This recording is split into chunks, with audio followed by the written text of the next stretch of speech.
Assalamualaikum, selamat berjumpa kembali dengan Belajar Ekonomi Channel. Pada video kali ini masih dengan materi jurnal penyesuaian. Video sebelumnya kita telah belajar 3 akun yang perlu disesuaikan, yaitu perlengkapan, yang kedua penyusutan harta tidak lancar, ketiga beban dibayar di muka. Untuk video pembelajaran kali ini kita lanjutkan akun yang perlu disesuaikan. Yang keempat adalah pendapatan diterima di muka. Yang kelima adalah beban yang masih harus dibayar atau disebut dengan utang beban. Keenam adalah pendapatan yang masih harus diterima atau yang disebut dengan piutang pendapatan. Dan ketujuh adalah piutang tak tertagih. Sebelum kita lanjutkan video pembelajaran ini, jangan lupa like, komen, dan subscribe, dan share video ini ke teman-teman kalian. Akun yang perlu disesuaikan yang keempat adalah pendapatan diterima di muka. Pendapatan diterima di muka ini ada 2 pencatatan. Yang pertama dicatat sebagai utang dan yang kedua dicatat sebagai pendapatan. Apabila dicatat sebagai utang, ada contoh tanggal 1 Agustus Citra menerima pendapatan sewa untuk masa 1 tahun sebesar 24 juta. Dengan asumsi akhir periode akuntansi ditetapkan tanggal 31 Desember 2019. Pada saat terjadi transaksi, pencatatan pada jurnal umum dilakukan dengan mendebit akun kas dan mengkredit akun sewa diterima di muka. Maka jurnal penyesuaian per 31 Desember 2019 adalah, nah, di sini dicatat sebagai utang, maka yang muncul di neraca adalah utang sewa atau sewa diterima di muka bertambah di kredit 24 juta. Angka 24 juta ini adalah untuk jangka waktu 12 bulan. Sedangkan saat Citra menerima uang 1 Agustus sampai 31 Desember ini adalah sewa yang sudah ditempati, uang yang sudah diterima, maka disebut pendapatan. Jadi pendapatan itu 5 bulan dan yang 7 bulan itu dari 1 Januari 2020 sampai 1 Agustus 2020. Uang sudah diterima, sewanya belum ditempati, maka disebut utang sewa atau sewa diterima di muka senilai 14 juta. Nah, saat menerima uang itu dicatat 24 juta, namun utang yang sesungguhnya adalah 14 juta. Maka nilai ini adalah mengalami perubahan.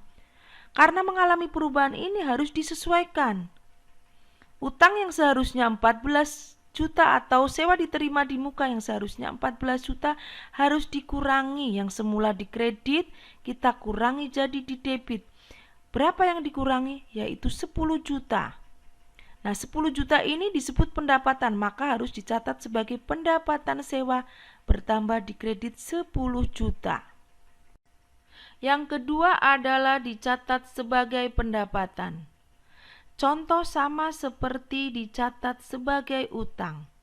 Tanggal 1 Agustus, Citra menerima pendapatan sewa untuk masa 1 tahun sebesar 24 juta rupiah.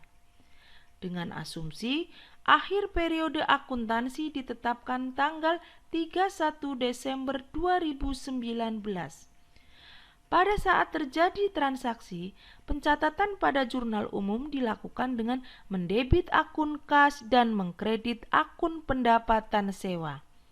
Maka jurnal penyesuaian per 31 Desember 2019 adalah, karena di sini dicatat sebagai pendapatan, maka yang muncul di neraca adalah pendapatan sewa 24 juta dikredit, artinya bertambah. Ini untuk 12 bulan. Nah, saat Citra menerima uang 1 Agustus sampai 1 Agustus 2020, sedangkan akhir periodenya 31 Desember 2019. Dari 1 Agustus 2019 sampai 31 Desember 2019 adalah 5 bulan.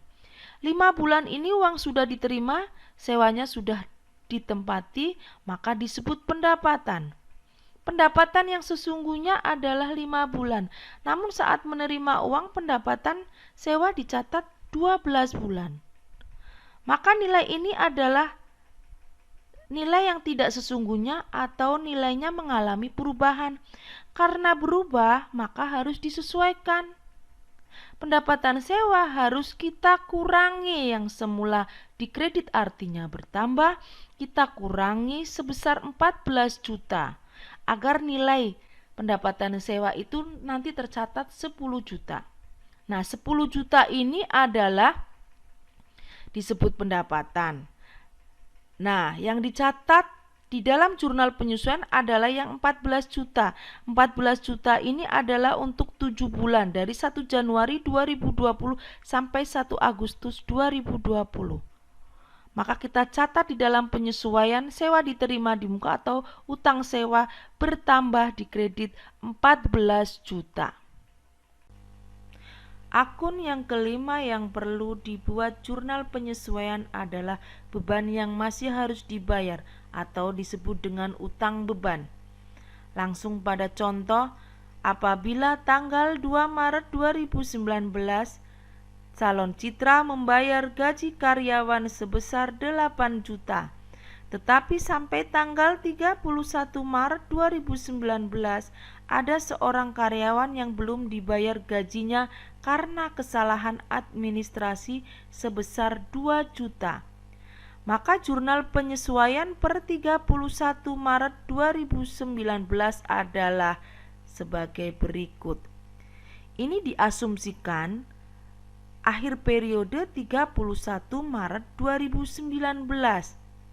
Nah, ternyata dari 2 Maret sampai 31 Maret 2019 ada gaji yang belum dibayar. Maka harus disesuaikan. Kita harus mencatat beban gaji bertambah 2 juta. Karena belum dibayar gajinya, maka terjadi utang. Utangnya disebut utang gaji. Utang gaji bertambah pula sebesar 2 juta di kredit. Akun yang keenam adalah pendapatan yang masih harus diterima atau disebut dengan piutang pendapatan. Contohnya, tanggal 12 Maret 2019, Salon Citra menyelesaikan jasa rias pengantin sebesar 15 juta. Akan tetapi sampai tanggal 31 Maret 2019 Salon Citra belum menerima pelunasan. Maka jurnal penyesuaian per 31 Maret 2019 adalah asumsi akhir periode itu 31 Maret 2019. Maka harus dilaporkan berapa sih pendapatan sewa yang sesungguhnya yang harus dicatat di bulan Maret.